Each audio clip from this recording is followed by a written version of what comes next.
Hello, and welcome to Eastern Roman History. Today, we'll be discussing the prolonged period of peace experienced between the Eastern Roman Empire and the Sasanian Persian Empire in the 5th century AD. An extraordinary moment in the diplomatic relations between the two great powers of late antiquity. Up until that point, the Romans and Persians had been fighting each other for territories and dominance in the Middle East for 2 centuries. Then, at the end of the 4th century, that all changed. To explore the topic further, I'm joined by Dr. Byron Waldron, a specialist in the later Roman Empire and the Roman Tetrarchy, who has previously appeared on this channel, and Josh Provan, the man behind the YouTube channel Adventures in Historyland, and author of a number of historical books covering more modern military history. It is a pleasure to have you both here. Thanks for having us. Yes, thank you. To kick us all off, why don't we start with a little background to the, shall we say, great peace between the Romans and Persians in the 5th century. So, what was the last major conflict between Persia, the Roman Empire, and why did this lead to a prolonged period of peace in the 5th century until the 420s and 440s? A key factor in how things seem to develop for Roman Persia is that in the late 4th century, you have this big war between Shapur II and Constantius II, which then gets carried on to Julian. Julian takes over that war. And Julian manages to get himself killed, and his army is trapped in Persian territory. And the successor, Jovian, has to make a treaty, and that treaty, in order to extricate the army from Persian soil, the treaty has to hand over the city of Nisibis, as well as 5 trans-Tigritanian satrapies, as in satrapies on the northeast side of the Tigris, and he has to agree to not intervene in Armenia. And this, I would say, is a key development in the transition, I guess, between early Roman-Sasanian relations and, I suppose, middle Sasanian Persia-Roman relations, because the 3rd and early 4th centuries really is just a constant slogging match over cities like Nisibis, especially Nisibis, because Nisibis is the most important Roman city just to the west of Persian territory, and it used to be Parthian. It was Parthian until the late 2nd century under Lucius Verus and Septimius Severus, when their Parthian wars are happening.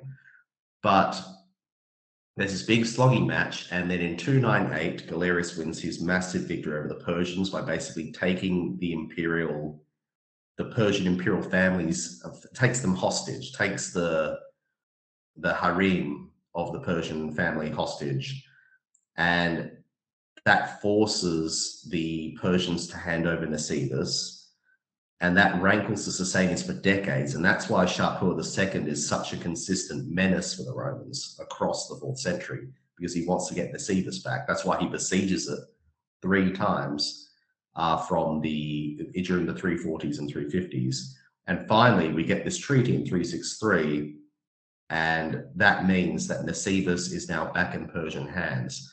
And so I think that's a key moment in the lead up to the 5th century, that this source of fury for the Sasanians is now finally back in Sasanian hands after this back and forth across the late 2nd through the 3rd to mid 4th century. And so I think that's one key development to keep in mind. Would you like to describe what the status of the Sasanian Empire was at during the 5th century? It's channeled much more about Roman history, and so background on Persia would definitely be very helpful. Certainly. So I guess another key development then for the Sasanian Empire that really changes how the Sasanian Empire operates after this point is Shapur II dies in 379 after a 70-year reign. And again, he was a bit of a menace for the Romans, a menace for everyone. I mean, it is striking. Arabic, Armenian, Roman sources, they're all in agreement that he was a piece of work. Mm. But he dies in 379, and you then have this period of, I suppose, a bit of domestic instability for the Sasanians around the end of the 4th century, where it seems that there are, a few short-lived kings who are assassinated by nobles. I mean, I think it's worth also bringing Rome back into it just for this, because I think also they're also fighting their own civil wars around the same time. This is the period of Magnus Maximus and Eugenius. Yes. And I think that's why we then get to another key geopolitical development, which is the partition of Armenia in 387. Mm. And once that happens, you then have another key reason for friction sort of taken off the board, that they've just decided, well, the kingdom of Armenia can just be divided between us. And so just putting that, I think that's a key thing to keep in mind. So when we think about the Sasanian Empire in the 5th century, what we're therefore looking at is an empire with, it's sort of, it's not, it's more politically changeable than it was in the 4th century, because it no longer has this king who's just sort of been around forever. Yeah. There is a lot more changeover, but also it has plenty of reason to be content with its western frontier. There's plenty of reason to be content about Armenia at this point. Mm. It is, and I suppose another important point here is, it's also got developments, while it has reason to be content about its western frontier, its east is changing. Yes. There are arrivals of Hunnic peoples appearing in Afghanistan and around the, Sogdia, what is now Uzbekistan. And so that's also something that they have to think about more and more. And that's, I think, that takes more and more of their focus. And I suppose another important aspect of what the Sasanian Empire was like in the 5th century was you have a growth in Christianity in the Sasanian Empire. Mm. It is still a Zoroastrian state.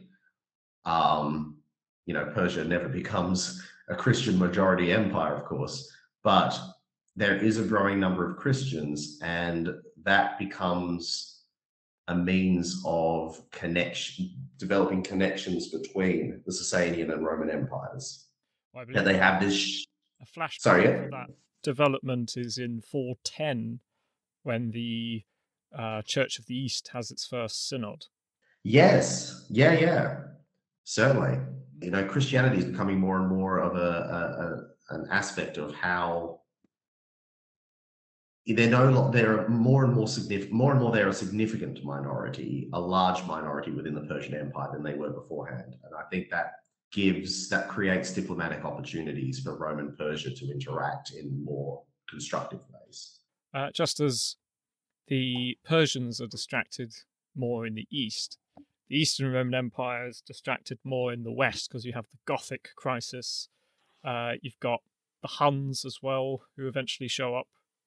And then the Ostrogoths, which kind of takes you right down towards the end of the century in terms of issues. And then you've got the Vandals and the collapse of the Western Roman Empire. So Eastern Roman policy is far more focused on conflicts in the west and north, as opposed to trying to pick fights in the east.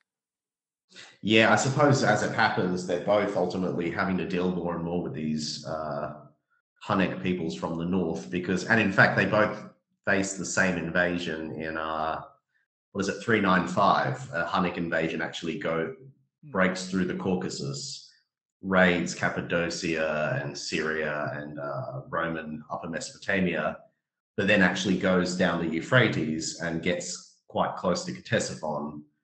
And so one of these Hunnic bands ends up getting butchered by a Sasanian regiment. It's very fitting that happens in 395, this real turning point year where you have the death of Theodosius I, and then both empires face this Hunnic invasion. And it really sets the scene for where things are going. That they're no longer each other's principal rival, really. Yes, they've got... Would it also have anything to do with the status of the succession as well in Sassanid Persia? Because am I right in thinking that Ardashir the second. I think Yeah, that's he comes after Shapur the second. yeah. Yeah. I got Shapur the third very briefly.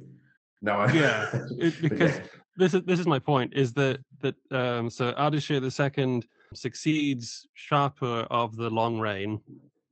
Oh no, yeah, sorry, you're correct. I've switched those two around. Yes, sorry, yes. Ardashir the second. Yes. Yeah. Yeah, I'm just hanging on with my fingertips, to be honest myself. So it's with all the different names, but so as is common when a ruler of sort of a long period dies, he often dies without a direct heir or an heir who is too young to rule. And so the throne seems to have gone to, with the agreement of the nobles, to Ardashir II.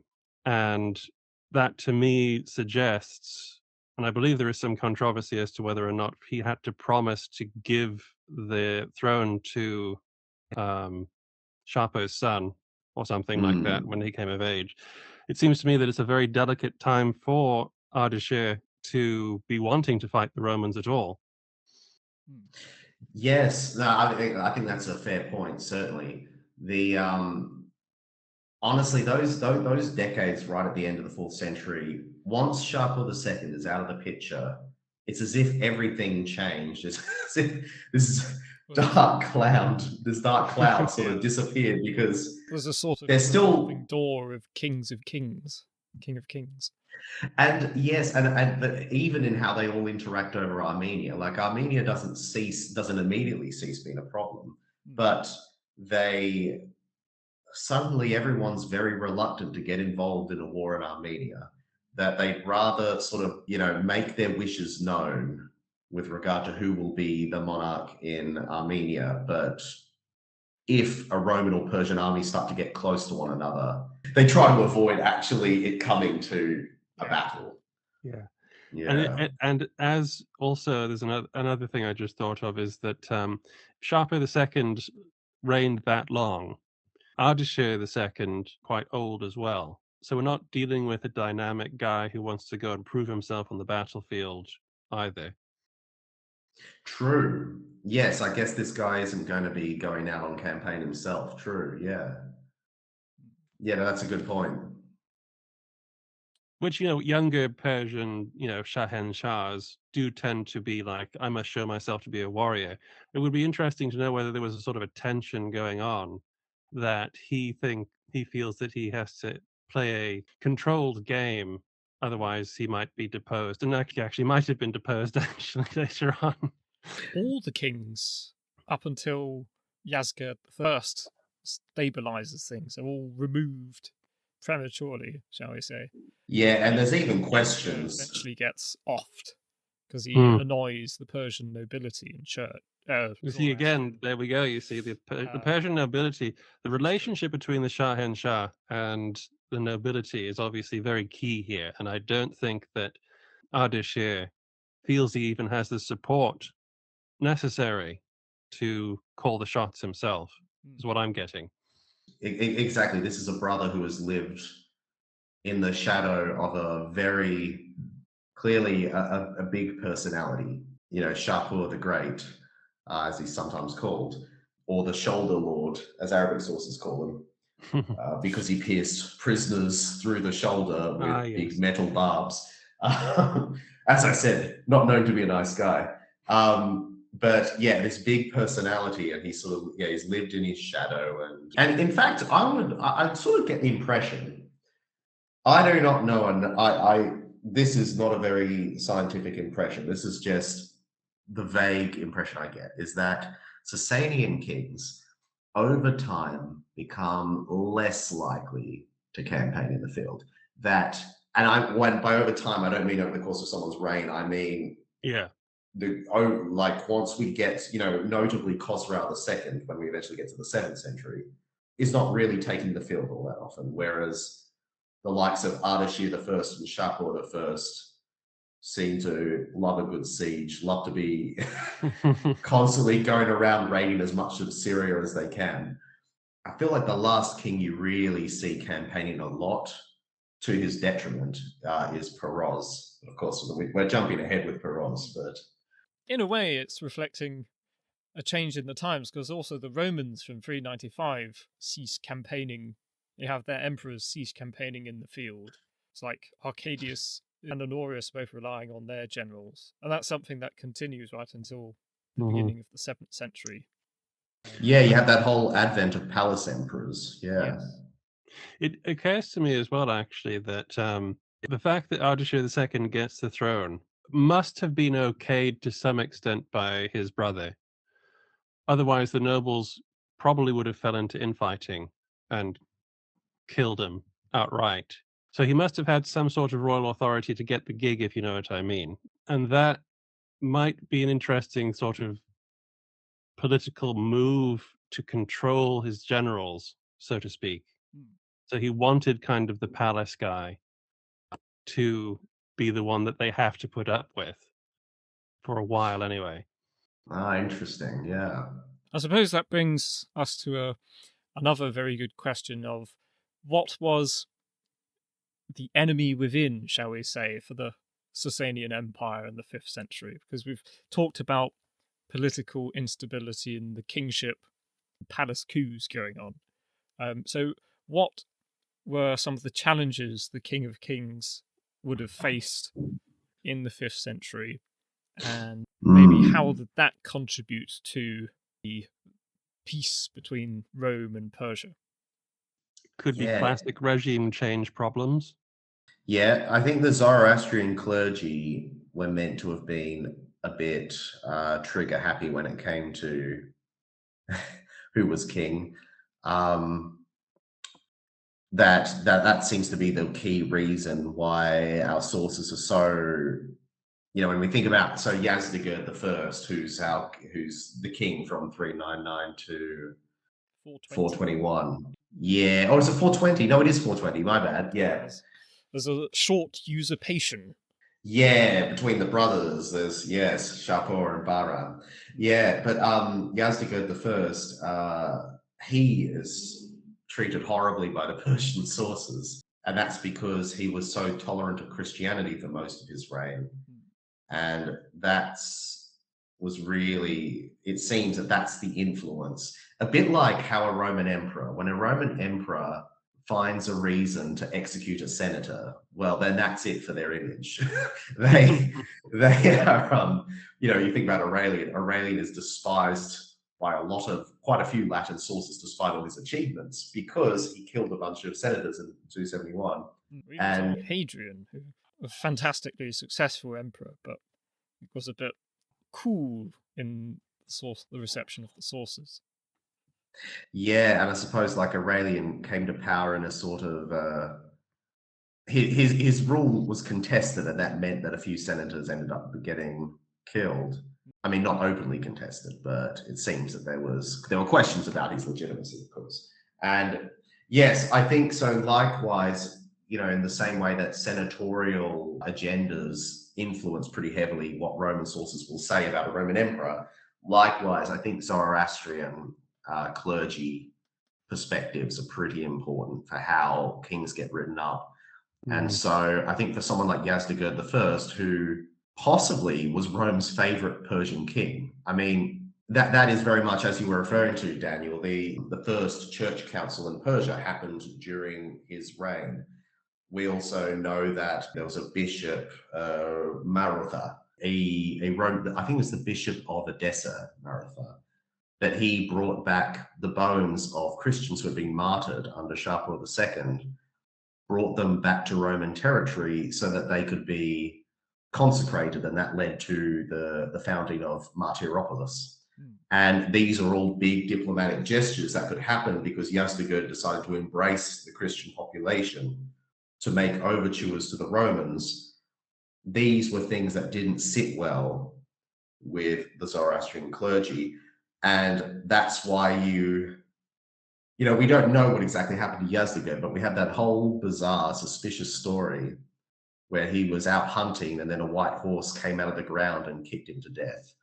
And some people do think, well, that might be that he was assassinated. Yazdagar Yeah. was also, isn't his nickname the Sinner as well, or something like that? Yes, I think for that very reason that he's the sinner in the eyes of the Zoroastrians. He also does some extraordinary thing where he becomes the godfather to Theodosius II, Oh yes, of course. which is initiated by Arcadius and his cronies. But this is a bizarre sort of anomaly in diplomacy where the Romans are actually the Roman emperor's looking to a foreign king to become the guardian for his son. I wonder, if that has something to do with Yazdegerd's Christian tolerations, shall we say.